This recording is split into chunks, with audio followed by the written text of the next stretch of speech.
कल हमने तुलसीदास के दो कवितावली पढ़ी थी उत्तराखंड से। आज हम तीसरी को समझने का प्रयास करते हैं। धूत कहो अवधूत कहो रजपूत कहो जोलाहा कहो को, काहू की बेटी सो बेटा न ब्याहव, काहू की जाति बिगाड़ न सो। तुलसी सर नाम गुलाम है राम को, जाको रुच सो कहे कच ओ। मांग के खेवो मस्जिद में सोएवो, लेवे को एक ना देवे को दोए। यहाँ पर जो तुलसीदास जी कहते हैं कि धूत कहो अवधूत कहो, कि कोई चाहे मुझे मूर्ख कहे चाहे कोई मुझे विद्वान कहे, मुझे इस बात से कोई भी फर्क नहीं पड़ता है कि कोई व्यक्ति भले ही यह संसार है वो भले ही मुझे मूर्ख समझे या मुझे विद्वान समझे, लेकिन मुझ पर इसका कोई भी फर्क नहीं है। रजपूत कहो जोलाहा कहो को, चाहे कोई मुझे राजपूत वंश क्षत्रिय वंश का कहे, चाहे मुझे एक निम्न स्तर की जो जाति है जो जुलाहा उस जाति का कहे, लेकिन मुझे उसका भी कोई भी फर्क नहीं है।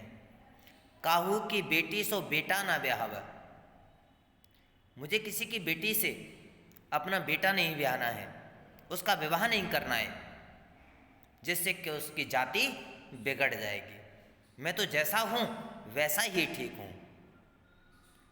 आगे तुलसीदास जी कहते हैं कि तुलसी सर नाम गुलाम है राम को, कि ये तुलसी है ये तो केवल और केवल मात्र एक रामचंद्र जी का ही सेवक है, उनके नाम का सेवक है।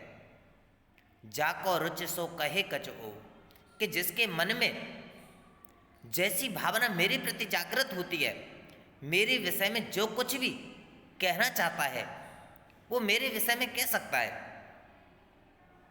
मैं तो एक ऐसा व्यक्ति हूँ कि मांग के खेबो, कि मांग करके खा लेता हूँ, मस्जिद में सोएबो, कि मस्जिद में जाकर के सो जाता हूँ। लेवे को एक ना देवे को दोए, ना मुझे किसी से एक लेना है और ना ही मुझे किसी को दो देना है, जिससे कि क्या होगा, मेरे ऊपर उसका असर होगा कि मेरे लिए सभी बराबर हैं, हिंदू मुस्लिम सिख ईसाई।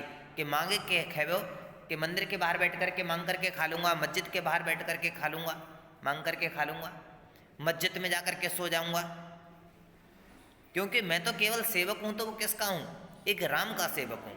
मुझे किसी से भी एक लेना है ना किसी को दो देना है।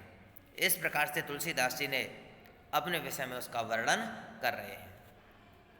आगे हम पढ़ते हैं जो लक्ष्मण मूर्छा और राम का विलाप। तब प्रताप और राख प्रभु जय हूँ नाथ तुरंत, अस कई आयुष पाई पद बंद चलेऊ हनुमंत। भरत बाहुबल शील गुण प्रभु पद प्रीत अपार, मन मऊ जात सराहत पुन पुन पवन कुमार। यहाँ पर तुलसीदास जी कह रहे हैं ये उस समय की बात है जब लक्ष्मण जी मूर्छित हो जाते हैं और हनुमान जी संजीवनी बूटी लेने के लिए जाते हैं। तब जिस समय हनुमान जी उस अयोध्या के ऊपर से निकल रहे थे,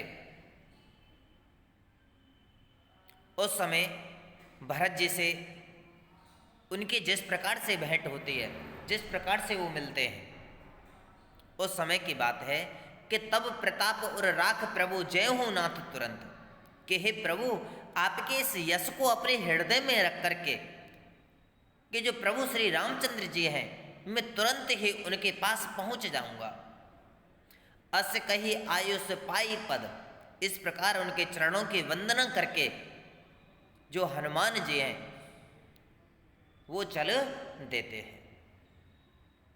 रास्ते में हनुमान जी अगले दोहे में उसका वर्णन कर रहे हैं। जो हनुमान जी हैं उनका मन की जो भावना है वो किस प्रकार से जागृत हो रही है। भरत बाहुबल शील गुण प्रभु पद प्रीत अपार, कि जो भरत जी का जो बाहुबल है, उनका जो शील स्वभाव है, उनके जो गुण हैं और प्रभु के चरणों के प्रति जो उनका स्नेह है, जो प्रेम है, मन मऊ जात सराहत, मन ही मन जो हनुमान जी हैं बार बार मन ही मन में उनकी सराहना करते हैं कि उनका जो बृहत प्रेम है, भाई के प्रति जो स्नेह है, उसकी सराहना कर रहे हैं। कि जो भरत जी हैं वो उनका स्वभाव है वो इतना अच्छा है, इतना बेहतर है, उनका जो बाहुबल है वो अपरंपार है, उनका जो स्वभाव है वो बड़ा ही सहनशील है, और प्रभु के चरणों के प्रति जो उनकी प्रीति है, प्रेम है, उसके हनुमान जी बार बार मन ही मन में सराहना कर रहे हैं। उधर लक्ष्मण जी को मूर्छित देख करके जो रामचंद्र जी हैं वो कहते हैं, उहाँ राम लक्ष्मण ही निहारी, बोले मनुज अनुज सन अनुसारी। उधर वहाँ पर हनुमान जी वो लक्ष्मण जी मूर्छित पड़े हुए थे, उनको देख करके उनको देखते हैं रामचंद्र जी कि उहाँ राम लक्ष्मण ही निहारे, कि उधर रामचंद्र जी लक्ष्मण जी को निहारते हैं, देखते हैं, बोले बचन मनुज अनुसारी, और मन के अनुकूल, मन को द्रवित करके वो वचनों को बोलते हैं। क्या कहते हैं, अर्ध रात गई कप नहीं आयो, कि आधी रात्रि व्यतीत हो चुकी है लेकिन हनुमान का अभी तक आगमन नहीं हुआ है। अब आधी रात्रि ही शेष है, अगर हनुमान जी नहीं आए तो मैं अपने भाई से किस प्रकार से मिल पाऊंगा, जो भाई है वो मुझे किस प्रकार से प्राप्त होगा। राम उठाई अनुज और लायो, और रामचंद्र जी अपने भाई लक्ष्मण जी को उठा करके अपने हृदय से लगा लेते हैं।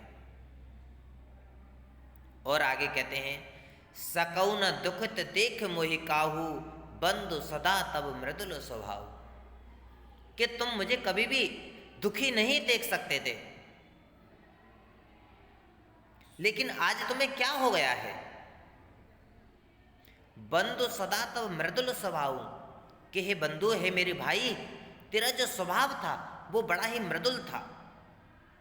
मम हित लाग तजौ पितु माता, तुमने मेरे लिए माता पिता तक का परित्याग कर दिया और तुम मेरे साथ इस वन में चले आए। सहु विपिन हिम आतप बाता, और इस जंगल में आकर के सर्दी गर्मी बरसात उसको सहन किया है। पर अब तुम्हें क्या हो गया, अब क्यों खड़े नहीं हो रहे। इस तरीके से रामचंद्र जी एक साधारण मनुष्यों की भांति लक्ष्मण जी को के सिर को अपनी गोद में रख करके विलाप कर रहे हैं।